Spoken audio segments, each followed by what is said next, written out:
জামাই নামাজ থেকে এটা তারা 5 জনে বেইডা মাইডা আমরা বাচ্চাই না জয়সিনী রোগীর বড় ভাই, আহত যে হয়েছে তার বড় ভাই আমি মোহাম্মদ তাজুল ইসলাম। তার অবস্থা খুব আশঙ্কাজনক।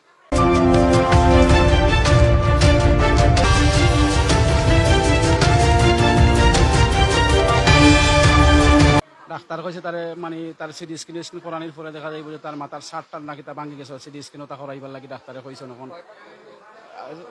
কূপ হয়েছে 4টা কূপ দেওয়া হয়েছে। 4টা কূপে এটা সব রামদা এবার দেশীয় দাঁড়ালো অস্ত্র আর কি। এটা সব প্রাণ আমি নামাজও আসলাম শুক্রবারের দিন। আজকে নামাজও গেছি, জম্মার নামাজ পড়তাম আমরা পাঞ্চেগানা মসজিদও।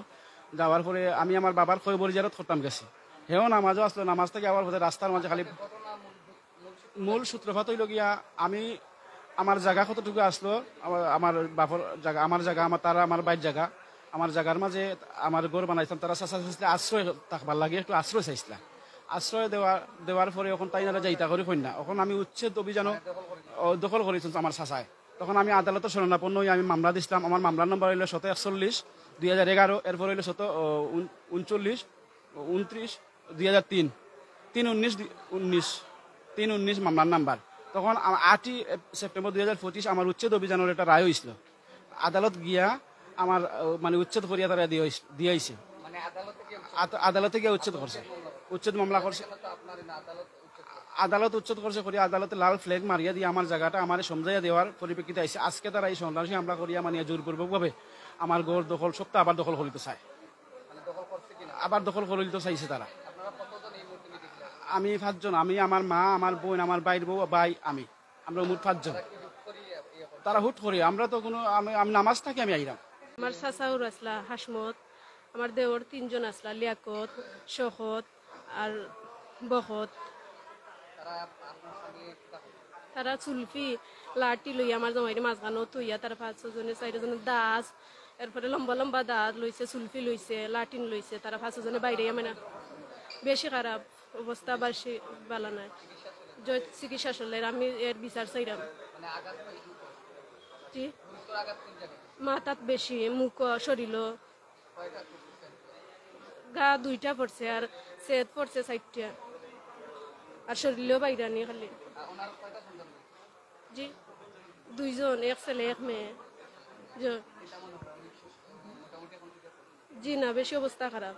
আমার ভাই যখন জুম্মার নামাজ পড়ে আসেন তখন তারা পূর্বের যে ভাইয়া উচ্ছেদ মামলা দিয়েছিল আমাদের জায়গায়, তখন যেই উচ্ছেদ মামলা আদালত থেকে রায়প্রাপ্ত হওয়ার পর থেকেই তারা একটা খুব জন্মে নিয়েছে ওদের মনের মধ্যে, যে হয় আমাদের 2 ভাইয়ের মধ্যে যে কোনো একজনকে মারবে, তারপর তারা শান্তি হবে। সেই দায়ের অবস্থা থেকে আজ এই অবস্থায় এসে দাঁড়িয়েছে যে আমার ভাই 2 জনই নামাজ পড়তে গেছেন। নামাজ পড়তে এসে ছোট ভাই সামনে তাড়াতাড়ি চলে আসেন। তারপর তাড়াতাড়ি আসার পরে ওরা যে বলে যে এই জায়গায় কি হয়েছে, ভাইয়া বলে যে জায়গার অবস্থা যে ওই জায়গাটার মধ্যে খুব। হ্যাঁ আদালত করছেন। তারপর না যাই নাই আমরা ওই জায়গায়। আদালত ওনাদেরকে বার করে দিয়েছিল।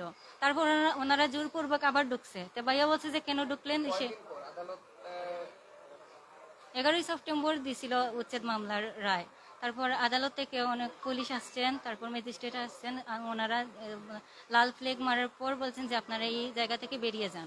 আদালতের আগামী 29/9/2025 হইল মামলার ডেট। আদালত যে উচ্ছেদ করে দিয়েছিল মামলার ডেট আছে, এর ভিতরে কিন্তু তারা এই ঘটনা ঘটাইছে। তারা পুরো পরিকল্পিতভাবে আমরা 2 ভাই থেকে 1 ভাইরে মারার লাগে তারা অত্যন্ত রেডি আসলো। আজকের ঘটনা জুম্মার নামাজের পর। না, আমি এখন আইনি কোনো প্রক্রিয়া নিয়েছি না। আগে আমার বাইরে বাঁচানি হইলে সবচেয়ে বড়, বাদে হইলে আইনি প্রক্রিয়া দিন। আমার বাইরের অবস্থা খুব বেশি আশঙ্কাজনক। আমার ভাই এখন মৃত্যুপূর্ণ অবস্থায়, মৃত্যুর সাথে পাঞ্জালরের ঝুঁকি। মহিলা আমার মায়ে আঘাত পাইছেন কনির মাঝে, আতর কবজির মাঝে। আমার বাইরে দৌড়াত গিয়া বাসাইতে গিয়া আমার মার উপরেও আঘাত আইছে। তারপর আমিও আইসি নামাজ থেকে এদিকে আমার বাইরের মেডিকেল মাথার মাঝে খুব 4-6টা সেদ পড়িতেছে, রক্ত ব্লাড যাইতে আছে খুব বেশি। না, আমি এখনো কেউরও জানাইছি না। আমি আগে তাৎক্ষণিকভাবে তার বাঁচানির লাগে আমি উসমানী মেডিকেলের শরণাপন্ন হয়েছি। আমি স্বাস্থ্য কমপ্লেক্সে গেছি, স্বাস্থ্য কমপ্লেক্সে গছিছে না গছার কারণে আমার কাছে আপনি উসমানী মেডিকেলে যাও, উসমানী মেডিকেল হাওলা লোকা। আমি তাৎক্ষণিকভাবে উসমানী মেডিকেল হাওলালি আমার বাইরে আগে বাঁচাইতে বের করে মামলার চিন্তা তারা করতে।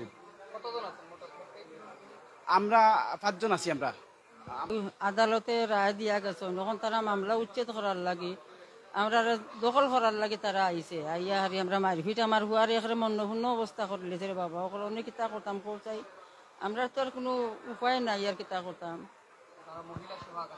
জিও জিও আমার হাতে ভাবে ভাঙ্গি লইছেন অনু দৌড়তাম গেছিলাম জিও আমার আমার মেয়েরও আঘাত করতো বউ প্রিয় দর্শক, এই সে বয়স্ক মহিলা ওনাকে সহ সেই বাহিনী নাকি আঘাত করেছে। অর্থাৎ আদালতের রায় থাকা সত্ত্বে এবং আদালত উচ্ছেদ অভিযান চালানোর পরও তাদের উপর সন্ত্রাসী হামলা এমনটাই অভিযোগ উঠে এসেছে। আমরা এই মুহূর্তে সেই বিশ্বনাথের যে ঘটনা ঘটেছে আমরা Usmani medical, Sylhet MAG Usmani medical college হাসপাতাল থেকে তুলে ধরার চেষ্টা করছি। সবাই সাথে থাকবেন। পরবর্তী